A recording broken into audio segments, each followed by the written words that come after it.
In any life, we have highs and lows, light and dark, wins and losses.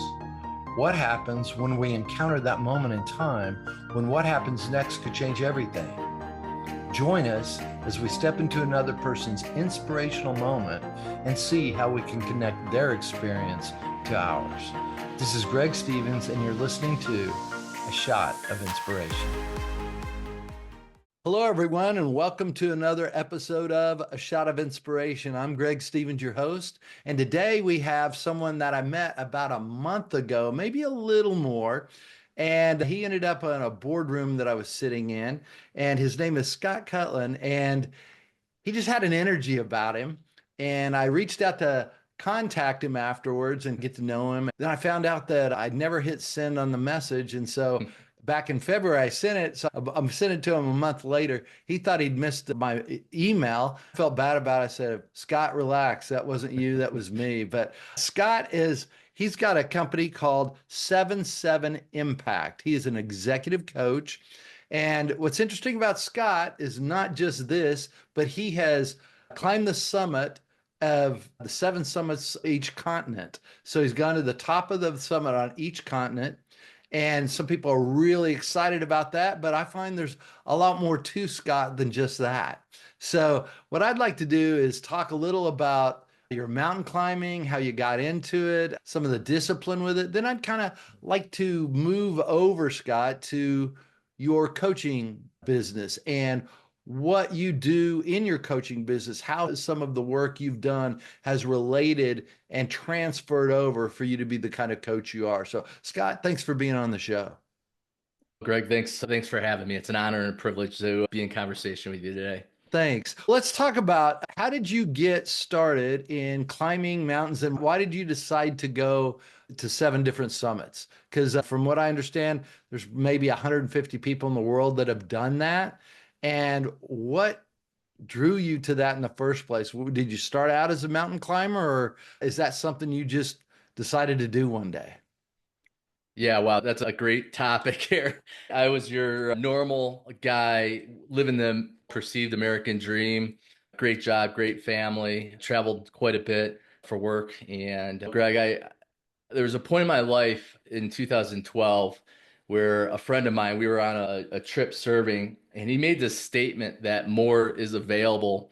And you guys know one of those times that you felt somebody say something to you that just resonated in your body. And so I had this bit of perspective change starting in 2012. And I come from management consulting and running companies and just a road warrior. Everybody thinks it's the great life out there and being with clients and teams, just having a lot of business success. But I always had this underlying sense of more. And I didn't know what that meant. And I'm just figuring it out really now. But part of the story of discovering what that more means is in 2017, I simply felt this conviction that came from another place that it was my purpose, my challenge to go and climb the 7 summits. And to answer your question, no, I did not come from a climber perspective. I get messages every day. I dream of climbing Mount Everest. I didn't even know anything about it. And so I was here, casual hiker, get some exercise in, maybe go out with the family. And when this conviction hit me, it aligned with that resonation I had in 2012 with there was more. And I simply stepped into it and I became and I transformed into now a mountaineer and some would say an elite level athlete in mountaineering and alpine. But I never saw it. I never dreamed about it. I certainly stepped into something I was convicted in. I stepped into the fear. I stepped into the unknown. And what a journey. What amazing experience. Well, when you decided to do that, did you reach out to someone who'd done it to get a coach? What was the pathway that you took, and which ones did you take in order? Can you share with that kind of the order you took? Sure. So at a starting point of knowing nothing, I went to my good friend that I called Dr. Google. And I started researching, and there's so much, like many things in life, there's so much information out there, some good, Most of it's not good. And to understand the starting point, it's quite challenging, Greg. So really, I had to step back and flush out all the information. And the first climb I did was in Africa, in Tanzania, Kilimanjaro. It just so happened that's typically the first one people climb. I didn't know it. It was just in season. So I did that and walked into that mountain and that climb and that experience a very different person than I am today. As I mentioned, I would only go out on hikes. I live in Colorado and we have mountains called 14ers. They're above 14,000 feet. And we get to go out and do that in a day.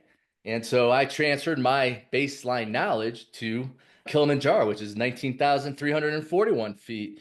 And I simply didn't understand what it took to climb these mountains. I was frustrated about the expense, the travel, the time. I just didn't get it. I'm asking, why is this taking so much money? Why can't I just go up the mountain? And Greg, the moment I arrived to the base of that mountain with the people, the locals that I chose to climb with, is I saw it. I saw the love. I saw that mountain climbing, it's their culture. It's what feeds their entire economy. And immediately I just fell in love with these people. And over that period of, I think it was about 7 days, is I learned so much, not only about the climbing aspect of what we say in Tanzania on Kilimanjaro is pole pole. It means slowly. Mm. And there's so many alignments with us and life. And we really have to slow down to bring things in to achieve some of those bigger goals. The bigger goal was at 19,000 plus feet, which is high altitude. Our bodies are not designed to go that high. And we have no idea how we're going to respond, if we can handle it, the different foods, the people, sleeping in a tent. There are so many variables that are outside norms. It's quite challenging. And so my eyes were completely open on that first climb. In fact, when I went to climb it, less than 1% of the people summited because the weather was so bad. And this is a mountain where it has a very high success rate. And the story behind why I was even to summit, it was amazing. But my takeaway from that was a word, which is my first pillar. It's purpose. It was the first time in my life I experienced purpose, felt it, and knew what my purpose was.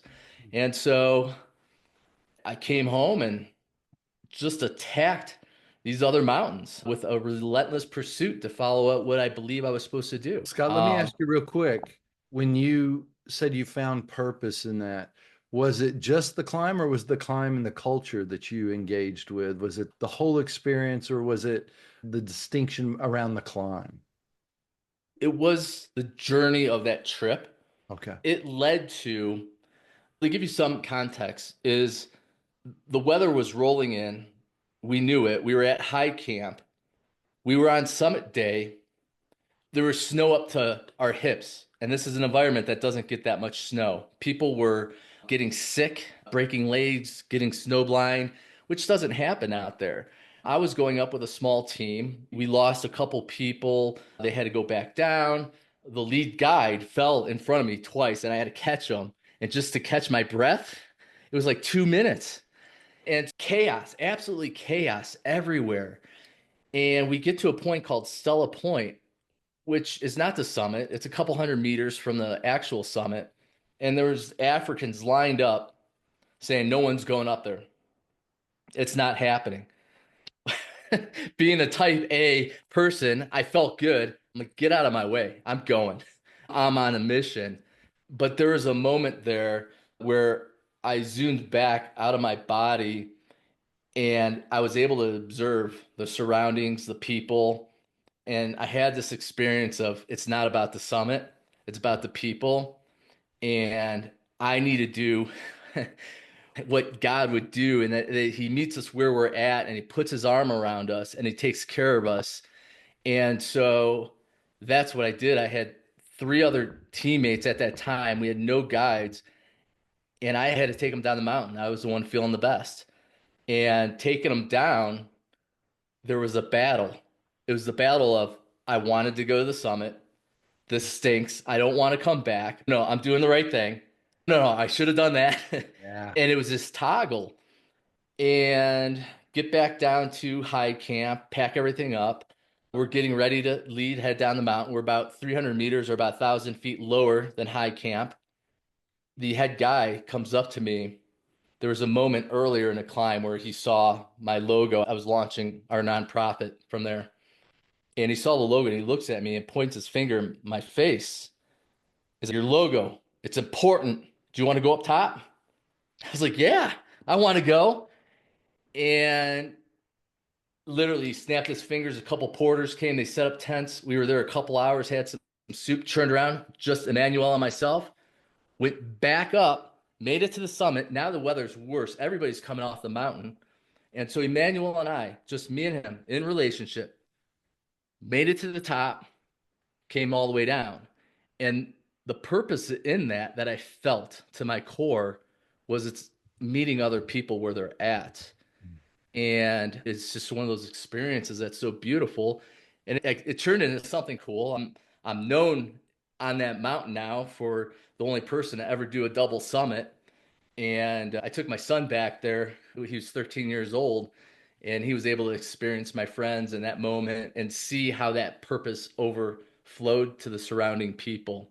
And yeah, beautiful experience. That's an amazing story. I want to relate it to your coaching.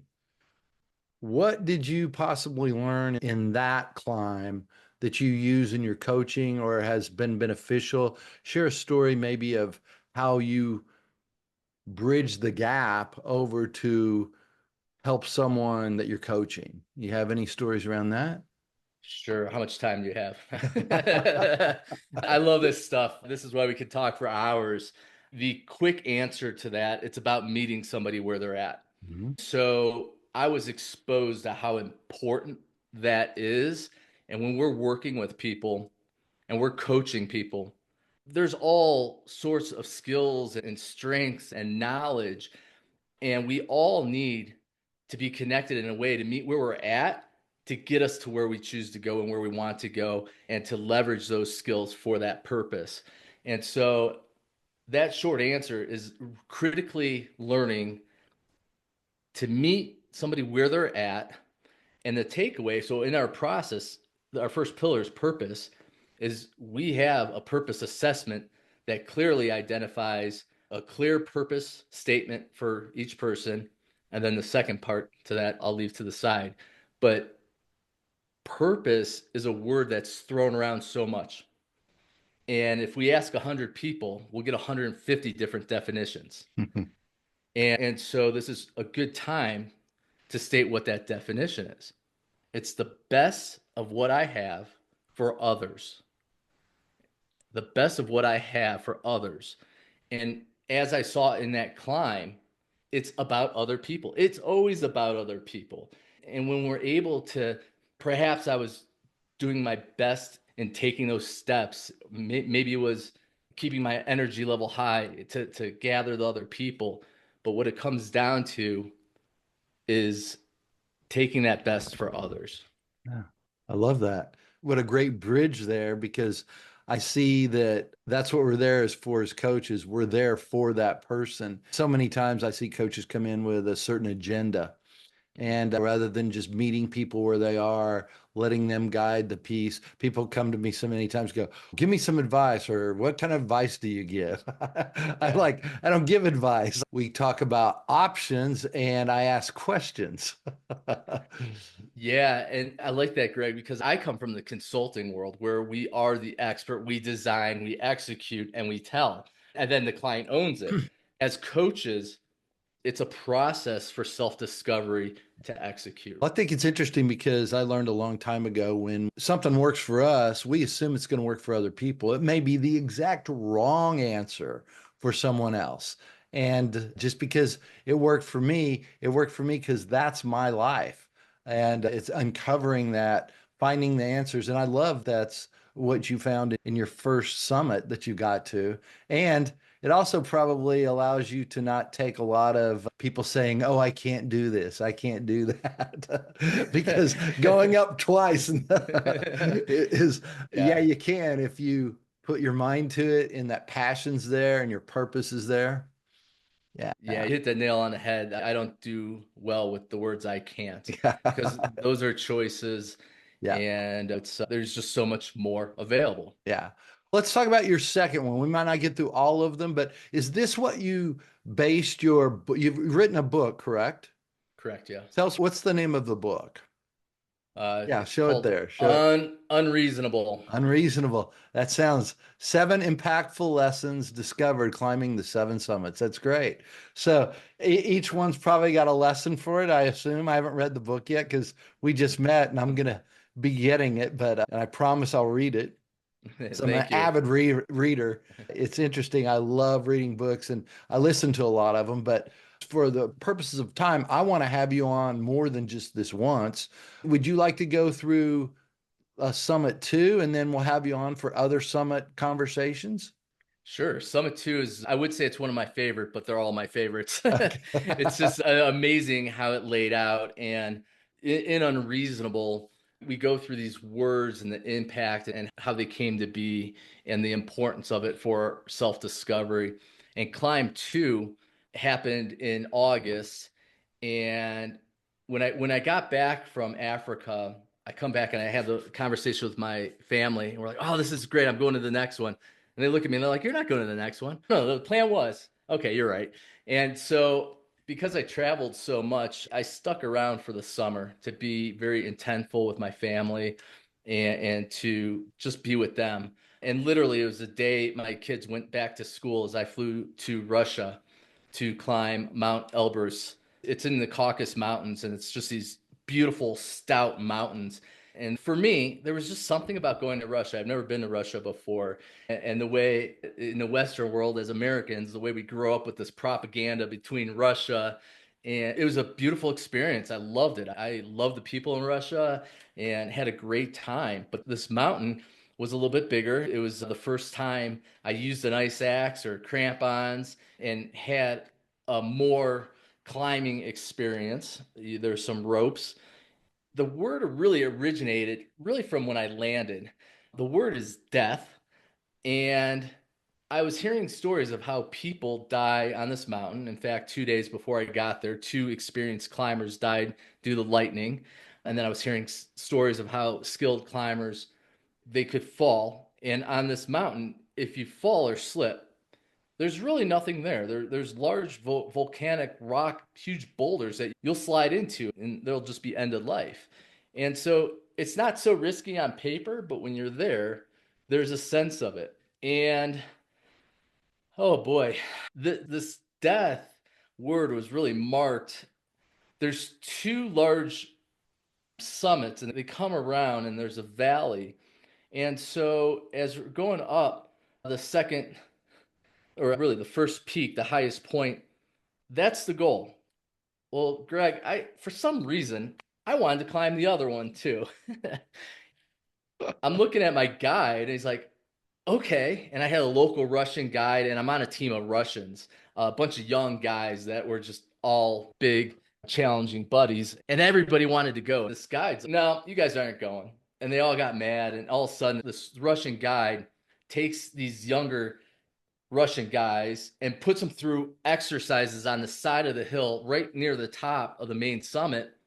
And he's, "No, none of you are going."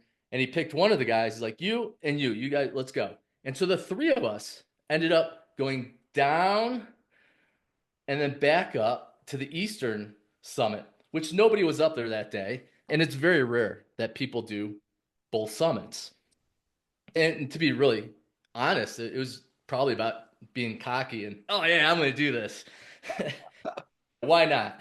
And there was this beautiful moment where I'm coming down and I look over my right shoulder and I see these two large mounds that are high summits. And I see this 3D imaging of like blood just rushing through it. It was like animated, deep red, just blood. And I paused and it reminded me of the sacrifice of Christ. Wow. And I was like, wow. And it took a few months after the trip to really understand this word death. And what it evolves to is dying to ourselves daily. And just what we did earlier, let's take a moment, let's just center. And so when we are able to die, whether that's prayer, meditation, yoga, whatever that looks like, it's recentering and realigning ourselves with that purpose, our purpose. But the very important thing here, I'm going to give you a huge nugget here. It's called mimetic desires. And all of us go through the day through a mimetic desire. And if that's responding to people the way we think we should respond based on what we believe that person's thinking of us. Okay. Yep. And it throws us around, it throws everybody around. But in this opportunity to die to ourselves, realign ourselves with purpose, now part of our process is really understanding what our core values are. We recenter in purpose, and then we go through the day without negotiating who we are through our core values for others. And it's very different. It's a very different day. It is, because I see people constantly living that life for what other people think. And I am just sitting there going, they're not thinking of you. They're thinking of themselves. Let that go and get back to where your center is. And that's part of, like you said, the values. What are my values? Am I living my life that way? And what do you find when you coach someone and you get them in their purpose? Just these two pillars. What do you see happening to people when they get their purpose and they get back to their values and they let that go? Wow. Wow. Because typically we're working with senior level people, educated, experienced, business owners, C-level, senior executives. At the end of the day, we're all people, right? Mhm. And because there's so much uncertainty around the word purpose, first comes the clarity. Unstoppable clarity happens. And then the second part to that is fulfillment, learning on demand fulfillment. And then the more in that is expanding the opportunities, aligning that purpose with what makes sense for fulfillment. And so the pillar 1 and 2 really come closely together. And from let's say from an executive, a busy executive, a C-level executive, McKinsey study shows we make 40,000 decisions a day. Now, 90% of those need to be delegated off. So our focus is 10%. That's 4,000 decisions a day. What if, just what if we were making better decisions? What would it look like if we spent our time in fulfilling the decisions that should be made for the stakeholders, for the people, for ourselves? So amazing transformation. It comes with a sense of peace. It comes with a sense of embracing that purpose. And we build as an authority around the people we do business with and the people that we hire, and culture changes. Yeah. So very critical. Yeah, I love that, because I learned probably when I was 17, once I made a decision, everything else is just detail. For instance, I went out on my own and I put myself through college. I made a decision of where I was going to go, and no one could believe I decided to do that. I couldn't. But once I made a decision, everything else was managing what came up, because I know where I'm headed now. And I love that that clarity has to be there, because when those obstacles do come, we challenge ourselves and things like that. But if we've made the decision, this is the path. Like Marcus really said, the obstacle becomes the way, Mm-hmm. exactly where it is. One of the beautiful things with that is the confidence that comes with that, right? Yeah. Because we get pulled in so many directions. Yeah. And then we get back to that place of confidence and energy rather than the stakeholders whipping us all over the place. Yeah. Yeah. I want to make sure that we watch our time. And folks, I'm going to have Scott back. I'm doing a monthly panel discussion that I'm going to have Scott be a part of. I already talked to him. We haven't decided on the date, but that will be a great time. It's a live panel discussion. We're actually going to be posting those on our podcast, but it'll be a live seminar where you can get together on Zoom and actually maybe come and ask Scott some specific questions about his mountain climbing, his coaching business, his book. I want to make sure we get his name and get his work out there, because he's up to great things. He does have a purpose, and perhaps you want to take action on that. Scott, real quick, how can people get a hold of you? I know we're going to post this on our social media, but real quick, just give people an idea how to get a hold of you, how to get a hold of your book, and all of that. You bet. I have a little maybe surprise for your audience, something I think everybody will enjoy, and it's an unstoppable clarity self-assessment.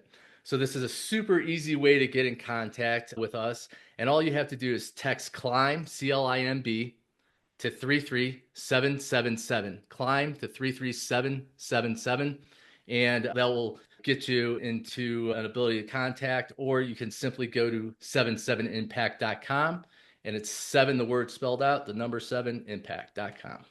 Great. Well, Scott, thank you so much. And I promise we will have you back, and we'll have you on the panel discussion so people can get back to you. I can see possibly 2 or 3 more of these podcasts, but keep people coming back to it. So thank you so much for being a part of this today. And everyone, thanks for listening. And I'll leave you a cliffhanger, literally. We'll see you next time. If you could like and subscribe, my sister will love me for that because she posts these podcasts. And I wish you the best. I'm Greg Stevens. I'll see you next time on A Shot of Inspiration. Bye-bye, everyone. Thanks for listening to this episode of A Shot of Inspiration. If you like this or any of our other episodes, make sure you rate it and share it with a friend. This is Greg Stevens, and we look forward to being with you next time. Until then, be bold, be courageous, and respectfully speak your truth.